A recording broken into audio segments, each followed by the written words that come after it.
이번 영상에서는 지지선과 저항선을 쉽게 찾는 방법과 함께 트레이딩을 한 단계 올려줄 기법을 소개하겠습니다.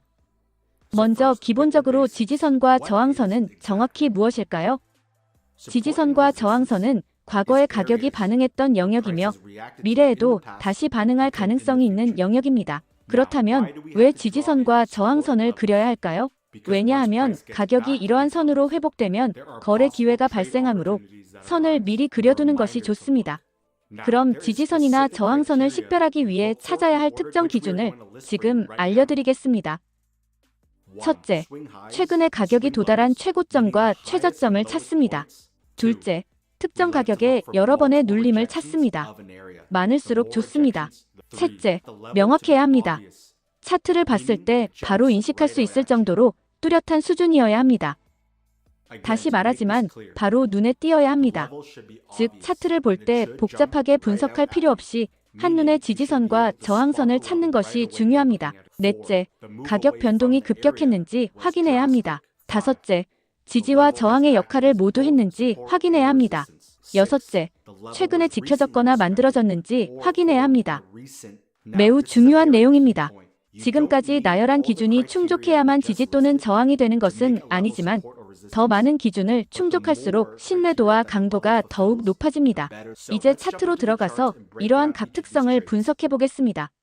이제 앞서 나열한 각 특성을 차트에서 더 깊이 살펴보겠습니다. 첫 번째 특징은 극단적인 스윙 고점과 저점입니다.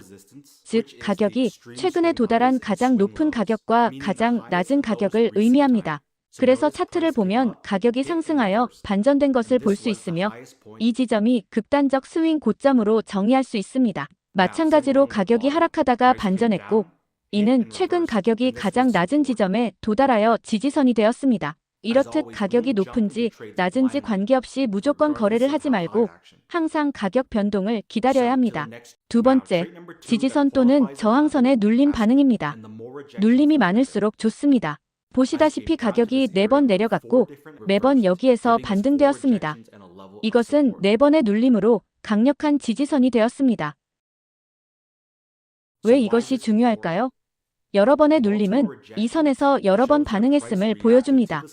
즉, 다양한 시점에서 트레이더들이 이 선에서 거래를 했다는 의미입니다. 이제 다음으로 넘어가서 세 번째 특징이 매우 중요합니다. 이것은 명확하고 바로 눈에 띄어야 하며 차트를 봤을 때 바로 인식할 수 있어야 합니다. 여기 파운드 차트에서 가격이 상승하여 반전된 매우 명확한 모습을 볼 수 있습니다. 다시 말해 이것은 즉시 알아볼 수 있습니다. 그리고 하단에서도 가격이 하락하여 해당 가격에 도달한 후 반전했습니다. 이것 또한 매우 명확하며 즉시 알아볼 수 있습니다. 반대로 왼쪽에 있는 덜 명확한 작은 수준이 있습니다. 이것은 눈에 띄지 않으며 명확하지 않습니다. 그리고 다음 작은 수준도 명확하지 않습니다. 작은 수준은 당일 거래에 유용하지만 지금은 명확한 수준에 집중하는 것이 중요합니다. 그렇다면 왜 이게 중요할까요?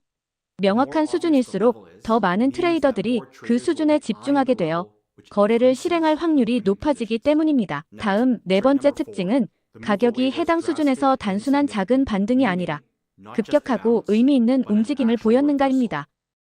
보시다시피 여기서 가격이 급격하게 반등했습니다. 이 지점은 강력한 지지선으로 확인할 수 있습니다. 다음으로 여기서도 급격히 반등했습니다. 그래서 또 다른 중요 지점으로 확인할 수 있습니다. 그리고 다시 위쪽을 보면 가격이 올라올 때마다 급격히 반전되었습니다. 그래서 이 지점 역시 중요 저항선이 됩니다. 이제 다섯 번째 특징으로 해당 수준이 지지선과 저항선 역할을 모두 한 적이 있는가입니다. 가격이 지지선에 올 때마다 반등되었습니다. 그러나 결국 이 선을 돌파한 후 지지가 저항으로 바뀌어 다시 반전되었고 이 선이 지지와 저항 역할을 모두 했음을 보여줍니다. 그리고 마지막 여섯 번째 특징으로 최근에 지켜졌거나 만들어졌다는 의미는 트레이더들이 최근에 이 가격에서 거래를 했다는 것을 나타냅니다. 보시다시피 이 저항 영역에서 3번의 눌림이 있었습니다. 이는 현재 기간에도 여전히 유효하다는 뜻입니다. 차트를 뒤로 돌려보면 여기에도 스윙 고점이 있습니다. 하지만 최근의 눌림이 더 효과적입니다. 이제 어떤 기준으로 찾아야 하는지 알게 되었으니 모든 내용을 종합하여 차트의 지지선과 저항선을 그려보겠습니다. 다시 강조하지만 모든 기준을 충족하지 않아도 지지선이나 저항선을 그릴 수 있지만 더 많은 기준을 충족할수록 신뢰할 수 있습니다. 가격이 상승하여 해당 지점에 도달 후 반전된 지점을 볼 수 있습니다. 선을 그립니다. 그렇다면 이 지점이 좋은 수준이 되는 기준은 무엇일까요? 우리가 이전에 나열한 것들을 분석해 봅시다. 첫째, 이 지점은 유일한 스윙 고점으로 최근에 가격이 도달한 가장 고점입니다. 둘째, 지점이 명확하며 눈에 잘 보이고 금방 발견했습니다. 셋째, 가격이 여기 도달한 후 크게 반전된 것을 볼 수 있습니다. 넷째, 이 수준에 대해 여러 번의 눌림이 있습니다. 자세히 보면 이 지점에 대해 3번의 작은 눌림이 있습니다. 이제 다음으로 확인할 지점은 여기에 6번의 눌림이 있는 이 지점입니다. 눌림 1, 눌림 2, 눌림 3, 눌림 4, 눌림 5, 눌림 6. 이 영역에 표시해줍니다. 이곳엔 어떤 특성과 기준이 있을까요? 첫째, 이 지점에서 총 6번의 눌림이 있습니다. 둘째, 이 지점은 지지와 저항을 모두 작용했습니다. 셋째, 이 지점은 최근에 만들어졌으며 이는 현재 기간에도 여전히 유효하다는 의미입니다. 넷째, 이 지점에서 급격한 움직임이 발생했습니다. 다섯째, 이 지점에서 반전을 매우 빠르게 확인할 수 있기 때문에 상당히 명확합니다. 이제 아래로 내려가서 여기서 3번의 눌림을 발견하고 또 다른 선을 그립니다. 이 선이 좋은 지지선이 되는 기준은 무엇일까요? 첫째, 최근 최저점인 극단적인 스윙 저점입니다. 둘째, 이 선에서 총 3번의 눌림이 있었습니다. 셋째, 가격이 여기 도달했을 때 크게 반전되었기 때문에 움직임이 급격했습니다. 넷째, 차트에서 쉽게 발견했기 때문에 명확합니다. 다섯째, 최근 시간대에 발생했습니다. 그리고 그 사이에 다른 작은 수준들이 있지만 이 영상에서는 주요 지점에 집중하고자 합니다. 다시 말하지만 지지선과 저항선을 그린다고 해서 가격이 이 지점에 왔을 때 무작정 거래를 한다는 것은 아닙니다. 항상 가격 행동 패턴을 기다리고 찾아야 합니다. 그럼 다른 통화에서 다시 봅시다. 여기 유로가 있습니다. 가격이 상승했다가 이 지점에서 반전된 것을 확인할 수 있습니다.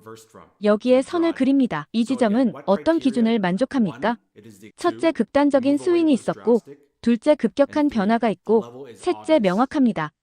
왼쪽에도 상승했다가 여기서 부딪히고 반전됩니다. 여기에 선을 그립니다. 이 지점이 만족하는 기준은 변동이 급격하고 명확하다는 것입니다.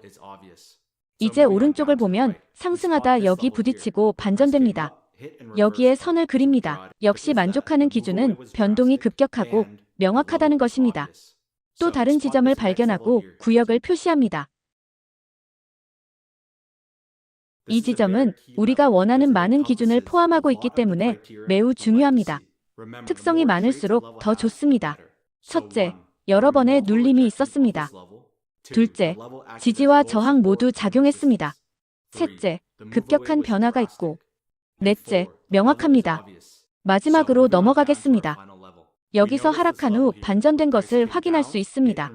이곳에 선을 그립니다. 이 지점은 어떤 기준을 충족합니까? 첫째, 스윙 저점. 둘째, 2번 이상의 눌림. 셋째, 급격한 움직임. 넷째, 명확함. 다섯째, 최근에 만들어졌다는 것입니다. 이제 모든 주요 선이 그려졌습니다. 배운 내용을 바탕으로 계속 진행해 봅시다. 또 다른 질문은 선이나 구역을 언제 그려야 할지 어떻게 알 수 있냐는 것입니다. 여기 달러엔이 있습니다. 상단에 이 저항의 주요 지점을 확인할 수 있어야 합니다. 여기서 대부분의 트레이더들이 가지고 있는 또 다른 논쟁을 해결하는데 도움이 됩니다. 캔들 끝에 선을 그리느냐, 아니면 캔들 꼬리에 그리느냐입니다. 이 상단 지점에 선을 그리는 3가지 방법이 있습니다. 첫 번째 방법은 단일 실선으로 그리는 것입니다. 이는 모든 반전 지점들이 모두 그 선에 닿을 수 있을 때 잘 작동합니다. 두 번째 방법은 모든 캔들 종가에 맞게 여러 개의 선을 그리는 것입니다. 이 캔들 마감가에 선을 그립니다. 다른 캔들 종가에 또 선을 그립니다.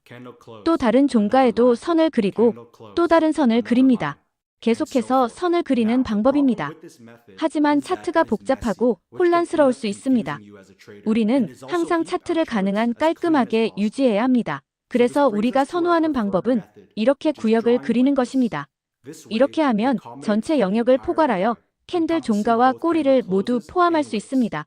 그러나 중요한 점은 선을 그리든 구역을 그리든 상관없이 둘 다 효과적으로 작동한다는 것입니다. 왜냐하면 특정 숫자선의 영역이 아닌 이러한 지지선과 저항선 영역에서 가격 변동이 발생하는지 확인하려고 하는 것이기 때문입니다. 따라서 이 지점을 찾아서 이렇게 구역을 그립니다.